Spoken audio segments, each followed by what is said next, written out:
हाय दोस्तों, मैं Neeraj Singh genius club में आप सबका फिर से स्वागत करता हूं। तो दोस्तों, हम लोगों ने पहले पढ़ा था क्या एसएससी जीडी का क्वेश्चंस कि जीके में जीएस में आखिर जीडी से क्या पूछता है, और उसके बारे में हम लोग क्या कर रहे थे, प्रीवियस ईयर का क्वेश्चन का डिस्कशन कर रहे थे। तो आइए देखते हैं उसी कड़ी को आगे बढ़ाते हुए कि और क्वेश्चन क्या पूछे गए थे। आइए चलते हैं बोर्ड पर। तो पहला क्वेश्चन हमारा ये है कि पिट्यूटरी ग्रंथि, जिसे हम लोग पीयूष ग्रंथि के नाम से भी जानते हैं, ये जो पीयूष ग्रंथि होती है ना, ये हमारे यहाँ दिमागवा के पीछे होती हुआ है। एक मटर के आकार, मटर समझते हैं ना, पी माने मटर के दाना के साइज की होती है पिट्यूटरी ग्रंथि, जिसे हम लोग पीयूष ग्रंथि का बोलते हैं। और ये हमारे शरीर के बहुत अच्छे से कंट्रोल करती है, जैसे हमारा हाइट बढ़ेगा कि नहीं, हम बाथरूम के लिए जा रहे हैं कि नहीं, रक्तचाप माने कि बीपी को रोकता दिखता है ये, और आपका थायराइड ग्रंथि सब इसके तहत आते हैं। किसके तहत? पिट्यूटरी ग्रंथि के तहत। तो इस क्वेश्चन में देखते हैं कि ऑप्शन में क्या क्या दिया हुआ है कि पिट्यूटरी ग्रंथि से कौन सा हार्मोन स्रावित होता है, कौन सा हार्मोन मन बहता है, निकलता है। दोस्तों, इस चार में से चारों के चारों हार्मोन ही है, लेकिन पीयूष ग्रंथिया जो है ना, यहां से निकलता है एक ही कौन, ग्रोथ हार्मोन, वही बढ़ाने वाला हिटवा, ठीक है। तो ग्रोथ हार्मोन, तो इसका आंसर क्या हो जाएगा?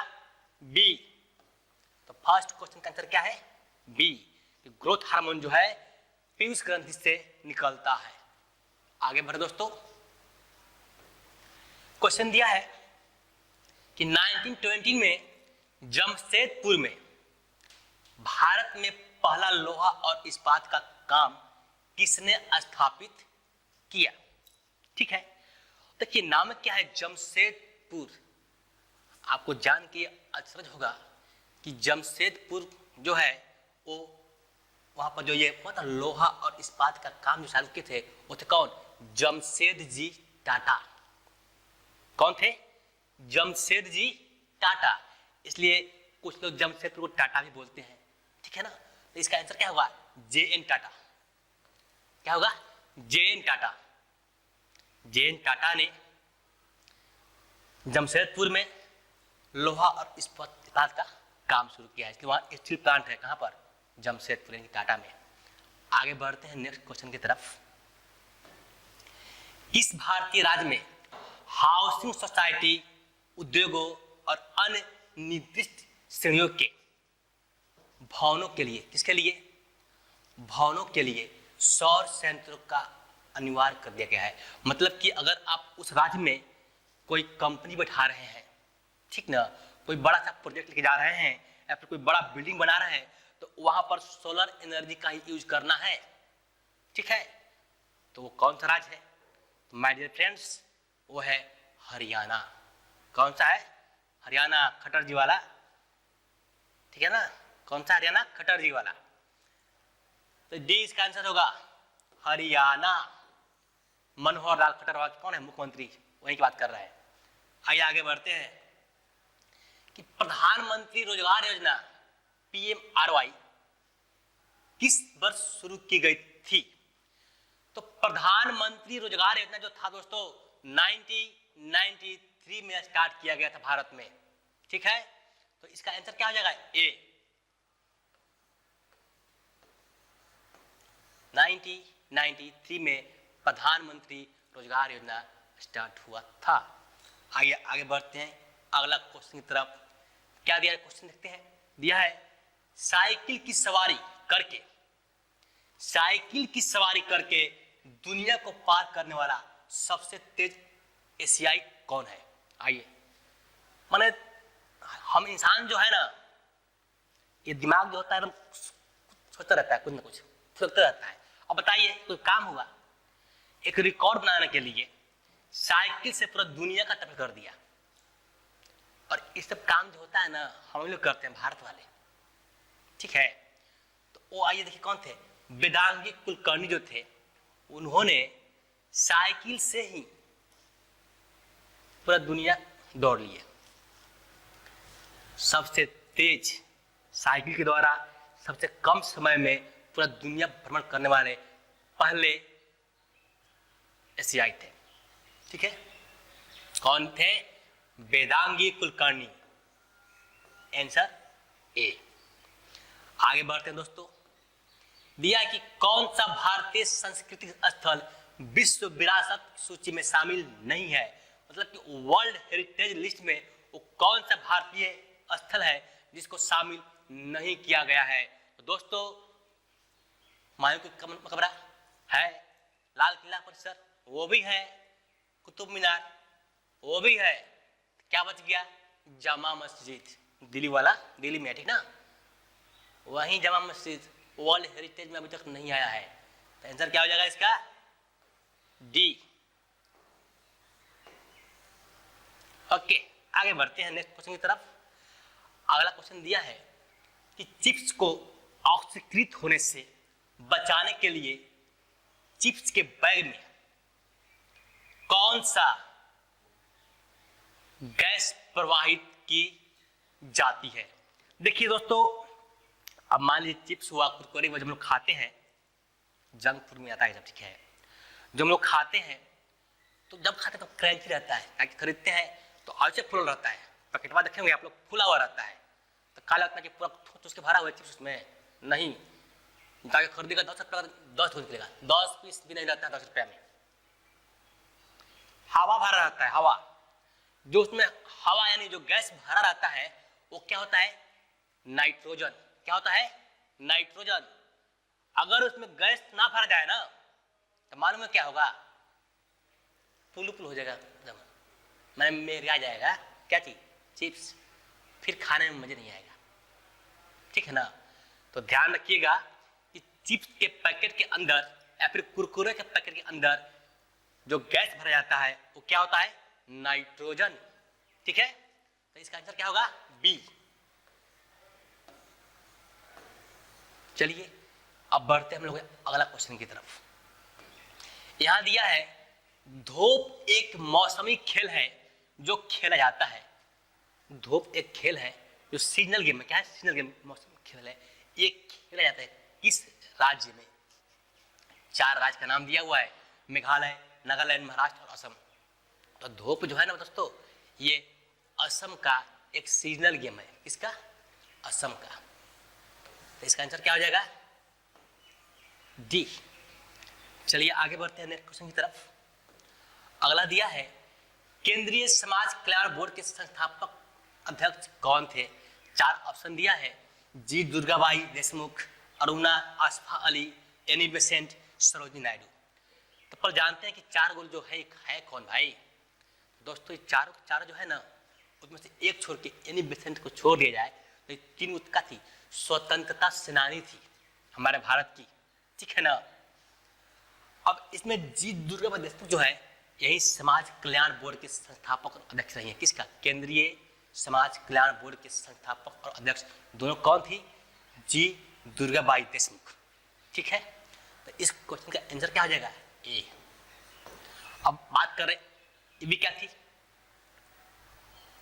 मतलब लीडर थी, नेता थी। ये कौन थी? Annie Besant. एनी बेसेंट जो थी क्या थी?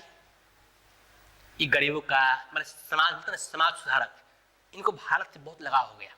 जनरली ये भारतीय नहीं है, इनका जन्म लंदन में हुआ था, फॉरेनर थी एनी बेसेंट, लेकिन भारत के अंदर भारत के लोगों से इनको इतना प्यार हो गया कि लंदन छोड़ के भारत में आकर के ये गरीबों को सेवा, भारतीयों को सेवा करने लगी, ठीक है। और सरोजिनी नायडू जो है इनको क्या बोलते हैं?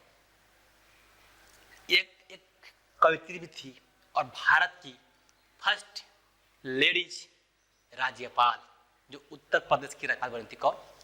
सरोजिनी नायडू। चलिए आगे बढ़ते हैं नेक्स्ट क्वेश्चन की तरफ। हम लोग दिया हुआ है निम्नलिखित में से किस उच्च न्यायालय में सीटों की संख्या सबसे अधिक है? ठीक है, किस उच्च न्यायालय में, किस हाई कोर्ट में सीट जो है ना सबसे अधिक है? ठीक है, तो वो मेरे दोस्तों होगा क्या? Guwahati high court. जानते हैं क्यों? क्योंकि जो पूर्वोत्तर के राज्य हैं, गुवाहाटी हो गया, असम हो गया, आपका मेघालय हो जाएगा, आइजल हो जाएगा, मतलब जितना भी है उधर, त्रिपुरा, ठीक है, ये सब जो राज्य उधर है ना, उनका क्या है ना, उधर हाई कोर्ट है ही नहीं। उन सबका सुनवाई कहाँ होता है? गुवाहाटी हाई कोर्ट में होता है। इसलिए वहाँ पर क्या है, सीटों की संख्या अधिक है। तो सबसे अधिक सीटों की संख्या कहाँ है दोस्तों? तो गुवाहाटी में। ये ध्यान दीजिएगा, ये बात किसका हो रहा है? हाई कोर्ट का बात हो रहा है, सुप्रीम कोर्ट का बात नहीं हो रहा है, क्योंकि हर देश का सुप्रीम कोर्ट एक ही होता है। और कहाँ भारत का है? दिल्ली में है। ओके, तो हाई कोर्ट की बात हुआ है। और सबसे अधिक हाई कोर्ट का सीट किस राज्य में है? असम के गुवाहाटी जो शहर है वहां पर है। चलिए आगे बढ़ते हैं नेक्स्ट क्वेश्चन की तरफ। दिया कि तारों का टिमटिमाना किसके कारण होता है? आपको क्या लगता है कि तारा मैंने भूखा करता है? भगजौनी थोड़े है, जलेगा बंद हो जाएगा। तारा कभी बंद ही नहीं होता है, जलते रहता है। तारा क्या है? जैसे सूर्य हमारा है ना, सूर्य भी क्या है? तारा है। और सूर्य से भी कितना गुना बड़ा बड़ा तारे हमारे ब्रह्मांड में है। तो तारा एक ही जगह जल रहा है, सिर्फ तारा जलते रहता है। तो ये कहा जाता है कि टिमटिमा रहा है। जो ये होता है टिमटिमाहट, वो क्या होता है? एटमॉस्फेरिक रिफ्लेक्शन के कारण होता है। रिफ्लेक्शन यानी कि अपवर्तन बोलते हैं उसको। वायुमंडलीय अपवर्तन के कारण तारा जो है लगता है कि टिमटिमा रहा है। ओके, तो इस क्वेश्चन का आंसर क्या हो जाएगा? डी।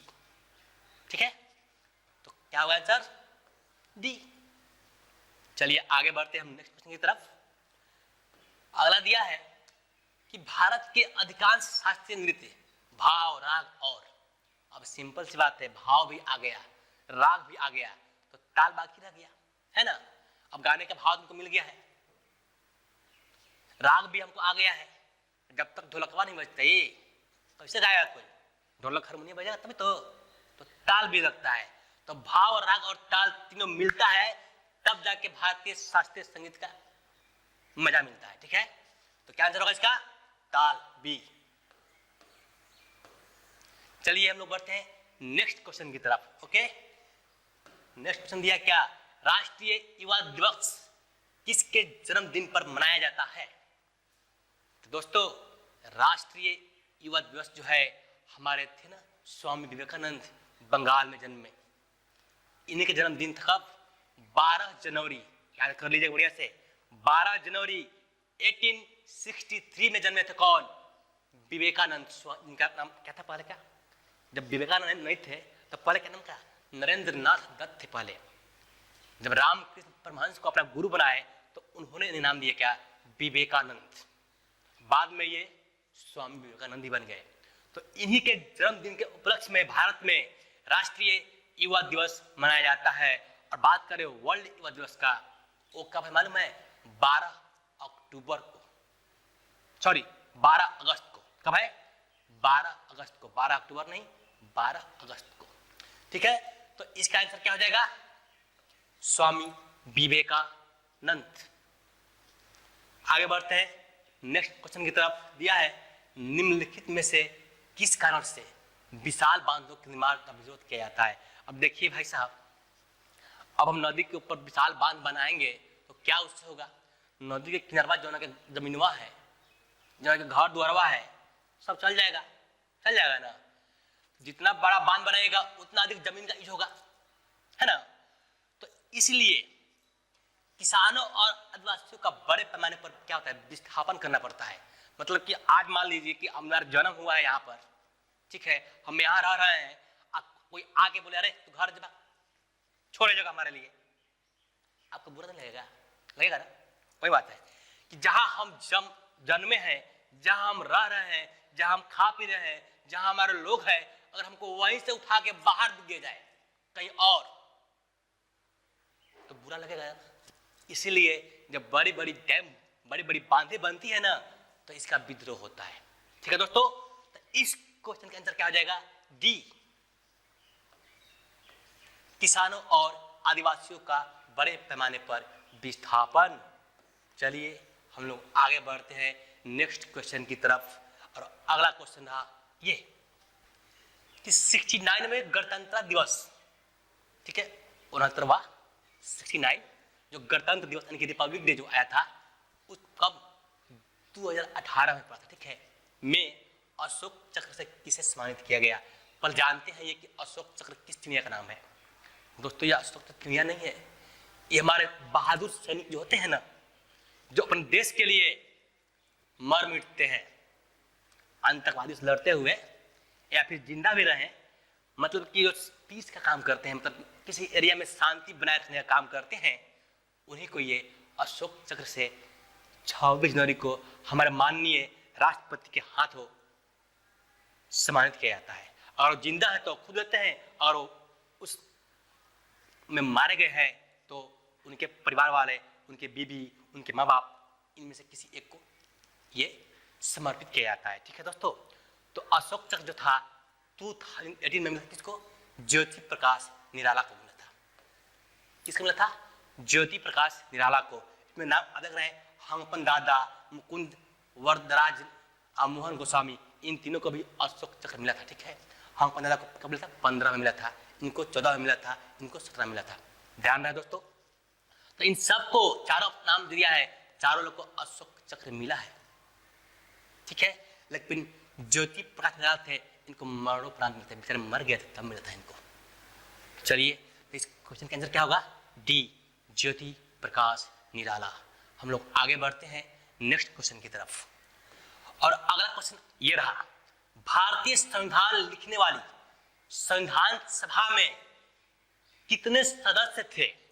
जब भारतीय संविधान लिखा जा रहा था उस समय भारत आजाद नहीं हुआ था, ठीक है ना। 1947 से पहले ही लिखा जा रहा था, तो उसमें 389 लोग थे। कितने थे? 389 लोग थे। लेकिन अंग्रेज वालों का क्या चला, तो अपना भी संविधान लिखने भी लगा लो, तो क्या किया लोग? भारत और पाकिस्तान बांट दिया। तो उसमें से कुछ लोग थे जो पाकिस्तान के थे, पाकिस्तान चले गए। बच कितना के भारत में? 299। कितना बच के? 299, 299, 300 में एक कम।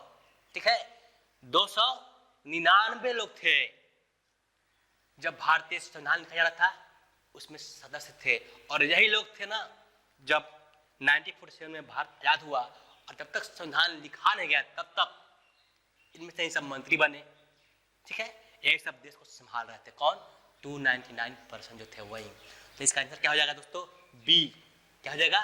बी, 299 लोग थे। चलिए आगे बढ़ते हैं हम लोग नेक्स्ट क्वेश्चन की तरफ। तो अगला क्वेश्चन रहा ये कि निम्नलिखित में से कौन सी नीति काम करने के अधिकार के अंतर्गत आती है? माने किस नीति के तहत हमको काम करने का अधिकार मिला है कि हाँ हमें काम करने का अधिकार चाहिए, हम 18 वर्ष से ऊपर हो गए हैं। Right to work. Right to work किसके तहत आता है दोस्तों? वो क्या है? Mahatma Gandhi national rural employment guarantee act, जिसको हम लोग एक नाम से और जानते हैं, शॉर्ट फॉर्म जानते हैं क्या? मनरेगा। जानते हैं? मनरेगा। इसमें काम क्या होता है? कहीं मान लीजिए कि नहर खोदना है, लगा दिए क्या को, मतलब कि ऐसा लोग जो निकम्मे हैं, जिनको कोई काम नहीं मिल रहा, ग्रामीण एरिया में होता है जनरली, जिनको काम नहीं है, उनको गवर्नमेंट क्या करती है? एम्प्लॉयड करती है पार्ट टाइम जॉब। ठीक है, ये परमानेंट नहीं है कि जिंदगी भर कीजिएगा, नहीं, पार्ट टाइम जॉब है। आपको मान लीजिए 10 दिन काम देगी कि आप जीविका अपना चला सके। ठीक है, वो क्या था? मनरेगा, महात्मा गांधी राष्ट्रीय ग्रामीण रोजगार गारंटी अधिनियम। क्या है? महात्मा गांधी राष्ट्रीय ग्रामीण रोजगार गारंटी अधिनियम के तहत हमको ये राइट दिया गया है कि हमको भी काम करने का हक है। ठीक है, तो इस क्वेश्चन के आंसर क्या हो जाएगा? ए। क्या हो जाएगा? ए। लेकिन दोस्तों बात यहाँ पर खत्म नहीं होती, आगे 3 नाम और दिया हुआ है, ये भी तो कुछ ना कुछ है। क्या दिया है? आयुष्मान भारत, आयुष्मान भारत। दूसरा प्रधानमंत्री उज्ज्वला योजना, तीसरा सौभाग्य योजना। देखिए नाम ही काफी मजेदार है। ये जो 3 योजना है उससे पर जानते ही है कि मनरेगा जो था वो लॉन्च कब हुआ दोस्तों? मनरेगा जो था 2005 में लॉन्च हुआ था। कब हुआ था? 2005 में, जब हमारे मनमोहन सिंह, कौन? मनमोहन सिंह प्राइम मिनिस्टर थे, यानी कि प्रधानमंत्री थे। कौन? मनमोहन सिंह। अब बात करते हैं किसका? आयुष्मान भारत का। तो आयुष्मान भारत को एक नाम और जानते हैं क्या? जन आरोग्य केंद्र। ठीक है, जिसका स्थापना 2018 में हुआ था। और इसके तहत हुआ क्या था कि जो गरीबी रेखा नीचे वाले लोग हैं ना, उनको 5 लाख रुपए का बीमा राशि दिया जाएगा। क्या दिया जाएगा? 5 लाख रुपए का बीमा राशि।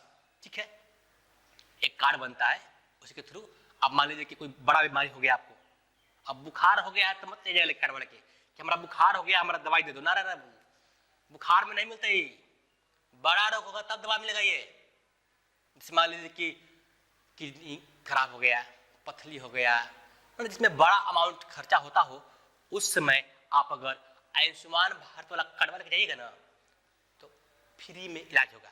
ऐसा नहीं है, 5 लाख रुपए तक का जो खर्चा आएगा उसको सहन करता है सरकार करेगी, ठीक है, बाकी जो होगा आप समझिए, ठीक है। तो आयुष्मान भारत जो है 2018 में भारत में लॉन्च हुआ था और इसके तहत क्या था कि गरीबी रेखा से नीचे वाले लोग को 5 लाख रुपए का धनराशि का बीमा, हेल्थ इंश्योरेंस जिसे बोलते हैं, कर दिया गया था, ठीक है। तो ये हुआ आयुष्मान भारत। अगला क्या दिया है कि प्रधानमंत्री उज्ज्वला योजना, नाम क्या है, उज्ज्वला। तो उज्ज्वला से पता है प्रकाश, मैं समझिए कि प्रकाश, ना ना, प्रधानमंत्री उज्ज्वला योजना है ना, मतलब क्या, गरीब लोग को गैस का कनेक्शन दिया जाता है।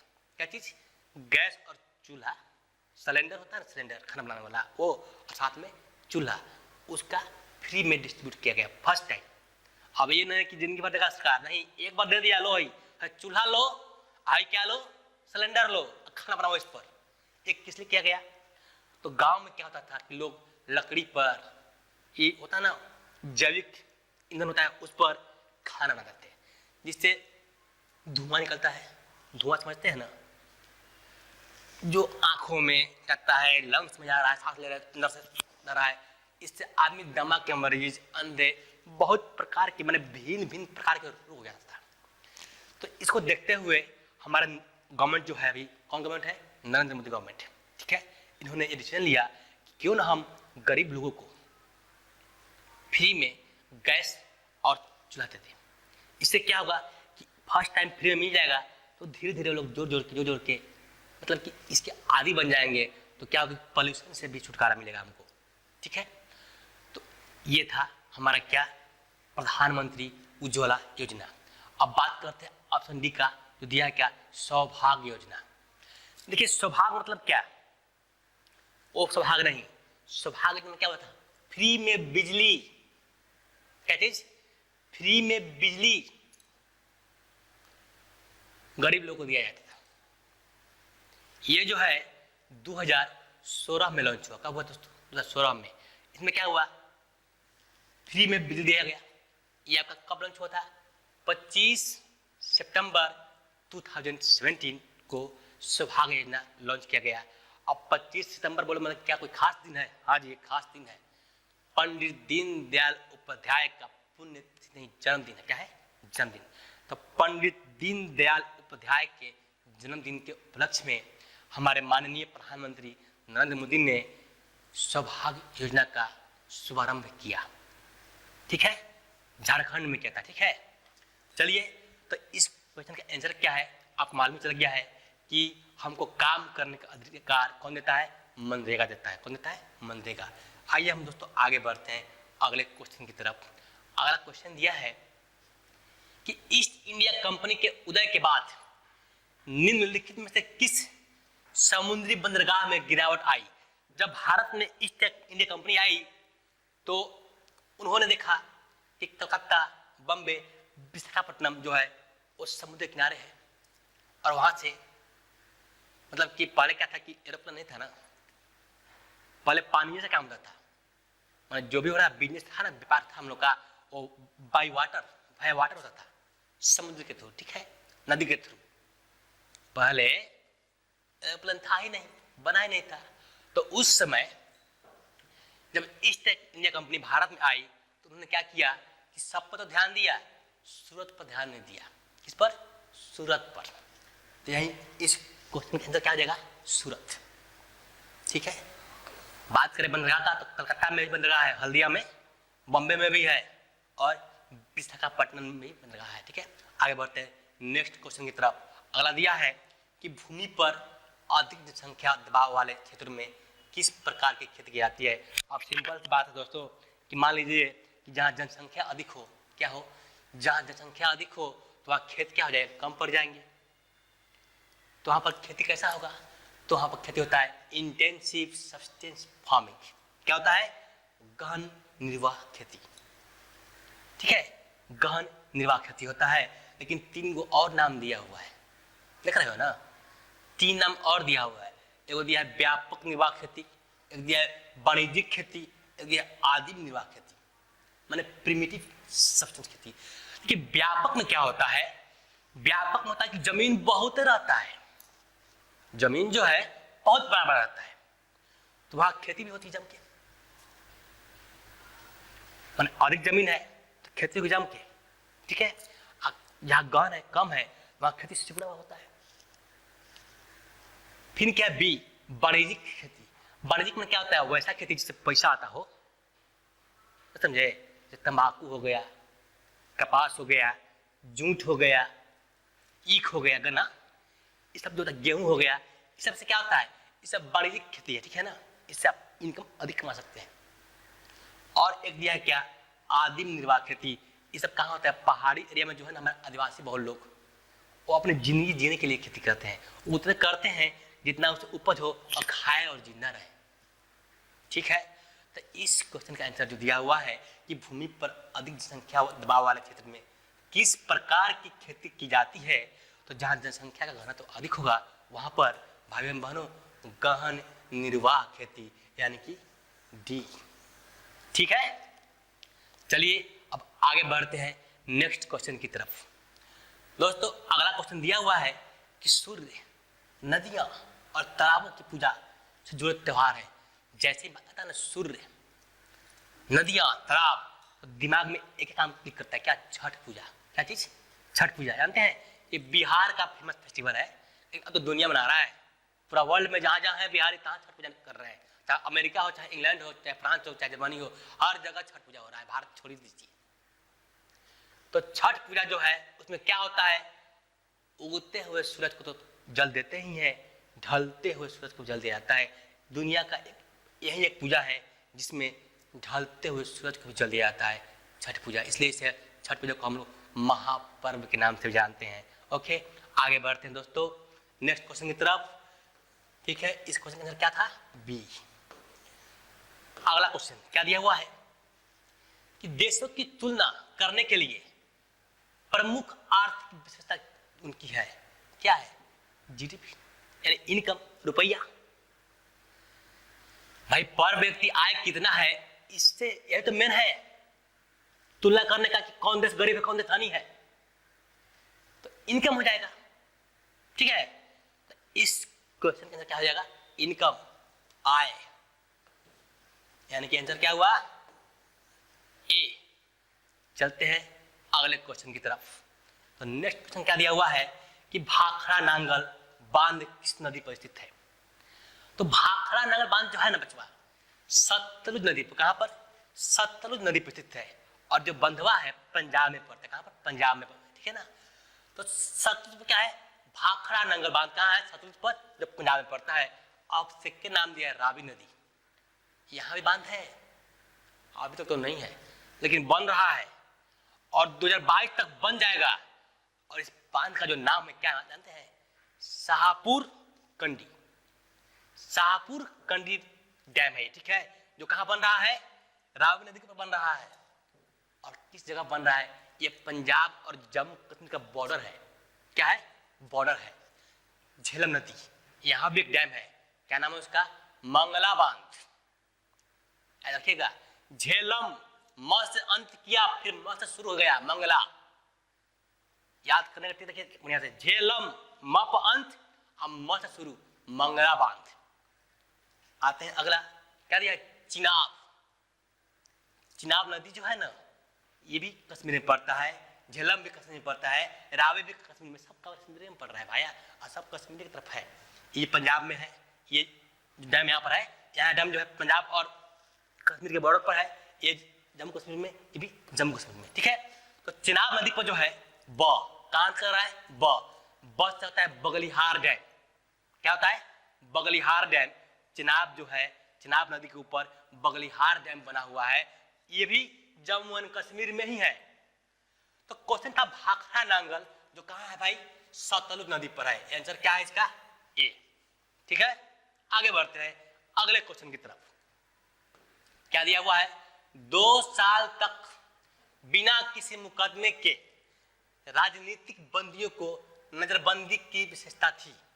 कौन से एक्ट के तहत बता रहा है, पूछ रहा है, ठीक है ना, कि 2 साल तक जो राजनीतिक लोग थे उनको नजरबंद कर दिया जाता, माने कि दुनिया से काट दिया जाता। 2 साल तक रहिए अपना अकेले एक रूम में पैक। देश में क्या हो रहा है, कहाँ क्या हो रहा है, पता नहीं चलता था, ठीक ना। तो इससे होता है क्या, हम लोग रॉलेट एक्ट, जो रॉलेट एक्ट है 1990 में 1919 में लाया गया था अंग्रेजों के द्वारा। और कौन ला सकता है, अंग्रेजों के द्वारा लाया गया था। इसमें क्या था कि भारत के जो थे ना आंदोलनकारी, यानी जो थे, उनको आंदोलन करने से रोकने के लिए ये एक्ट लाया गया था कि 2 साल तक हम काट देंगे इसको, तो कहाँ से करेगा।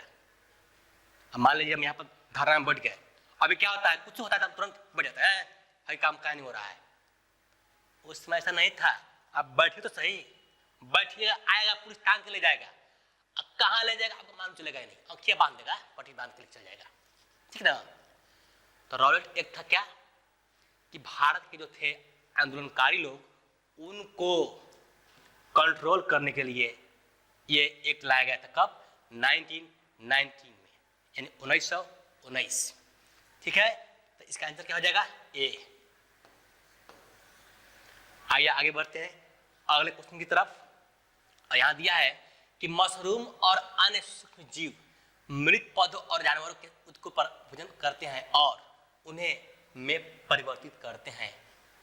एक बार क्वेश्चन को फिर से पढ़ते हैं, क्या दिया हुआ है, मशरूम और अन्य सूक्ष्म जीव मृत पौधों और जानवरों के उत्तकों पर भोजन करते हैं और उन्हें किसमें परिवर्तित करते हैं।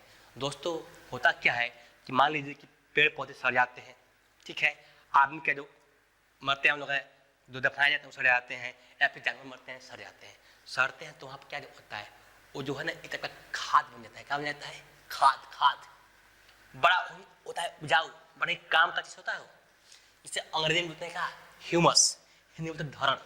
लेकिन होता क्या है, ऐसी मिट्टी जिसमें खाद हो, मतलब कि उर्वरक अधिक हो, ठीक है ना।